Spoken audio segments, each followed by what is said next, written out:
itself is a topic which many a person finds it taboo, finds it inappropriate to speak about. But looking at today's society and the way people view sexuality from a male perspective or a female perspective, the way it is viewed and the results of it being viewed in a certain way, with the diseases that are related to it being rampant across the world and internationally, with people not attaching any responsibility towards the act anymore, maybe it is about time that we investigate and we explore what are the different advices that traditional society offers regarding the regulation, or rather the interpretation of the sexual individual. Whether that traditional society be Buddhist, or whether it be traditional Christianity, Judaism, or whatever the case may be, it is high time that we who are on the threshold of a new dawn explore the new phenomena, and explore the old traditions as well of what the traditional society intends to educate and how they view sex in its general regulation of society. Me, from a Muslim scholar's point of view, I am here to share the Islamic or the Quranic concept of intimacy. When advised or asked that how come don't we title this program Sex in Islam? Well, first of all, sex is not just about the act. Sex is a state of mind more than a physical contribution or a physical action. It doesn't start in the bedroom. Neither does it start on the kitchen counter.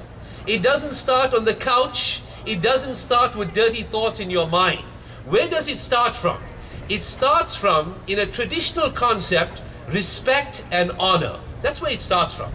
That you value somebody, you treasure them, you are able to afford yourself and give yourself unto them.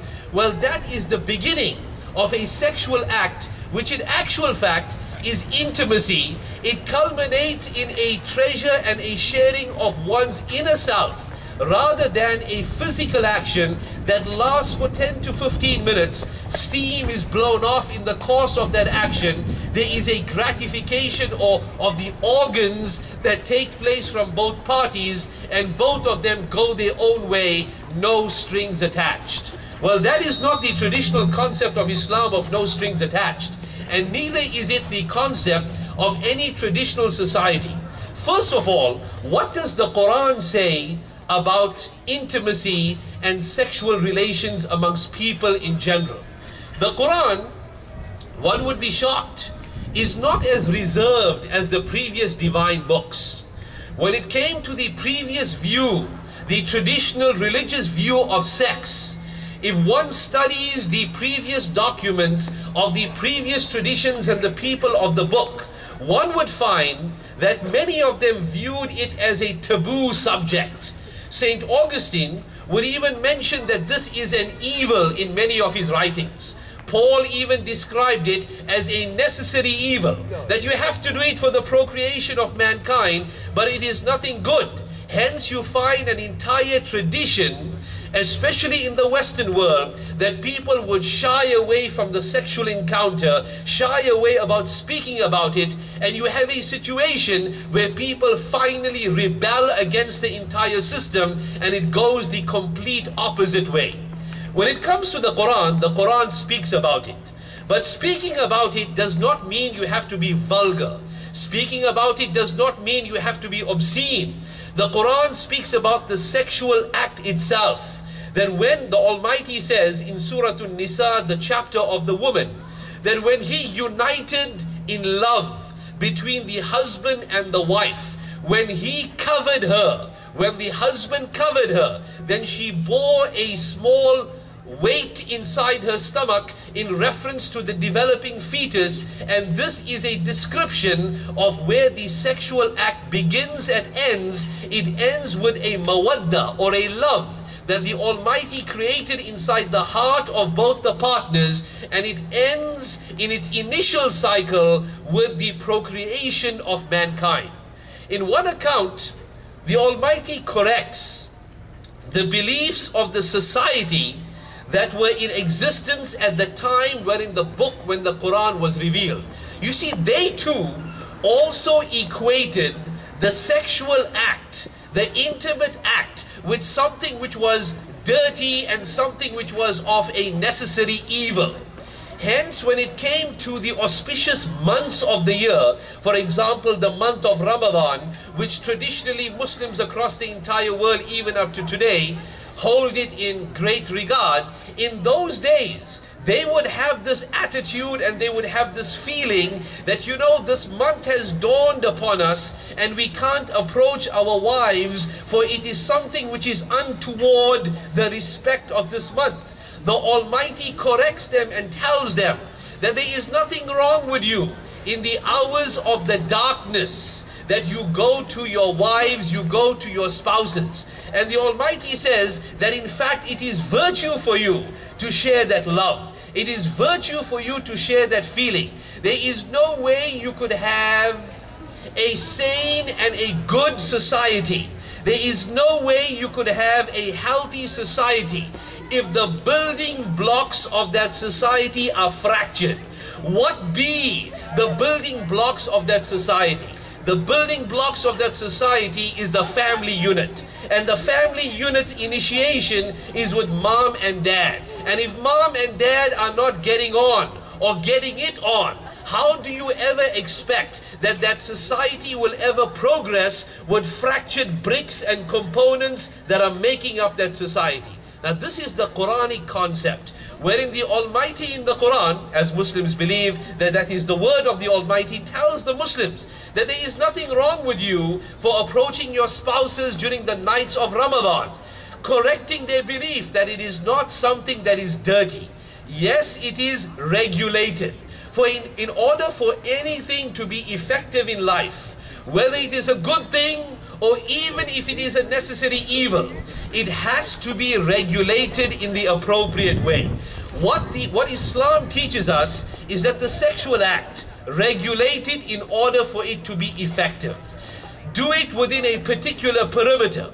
But that law or that injunction doesn't just extend to the sexual act, it extends to other things as well. For example, the Prophet Muhammad, peace be upon him, spoke about diet, the necessity of having a balanced diet, the necessity of not overfilling the belly, telling the folks or the people around them that every single sickness that you know, and which was known at that time, and the majority of sickness which is even known today, stems from where? Stems from the dietary practices of an individual, that you do not set a perimeter for yourself, a law for yourself, hence you overdo it and you pay the price at a later stage when your body can no longer process whatever you stuff down the gullet.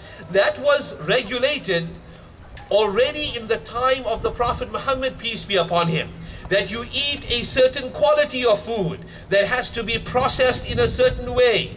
What was his personal diet? So too, he regulated the sexual act as well, so that number one, it will be attainable, but it will not become the immediate priority of a person, that the only thing that they know in life is to worship the organ of the opposite gender.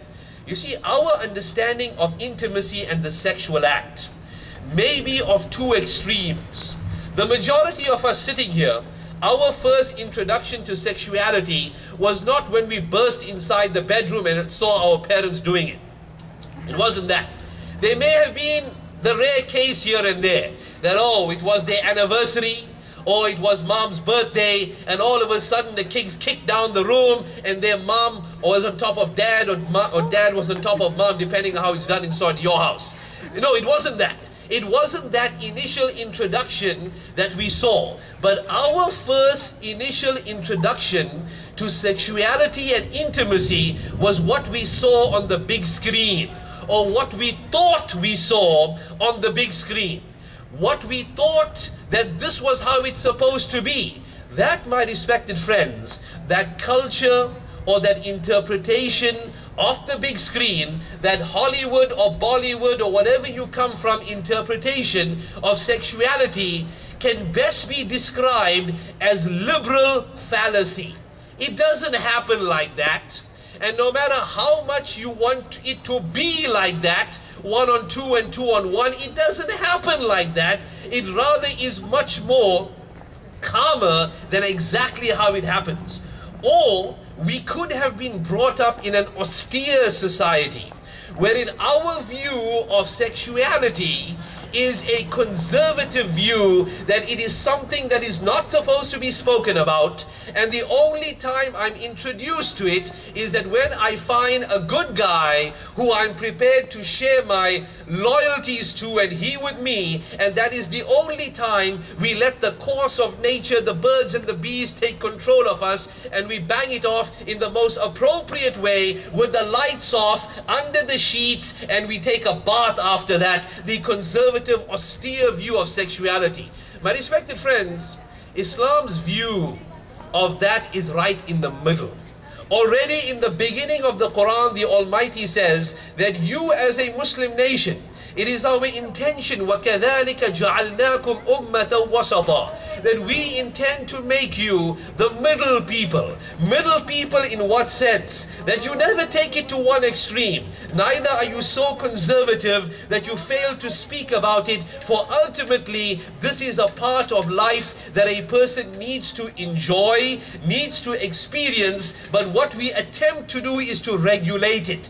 Therefore the Almighty, in the description of the partner of a person, says that hunna libasul lakum, that your wives, your spouses are a garment for you, and you are a garment for them.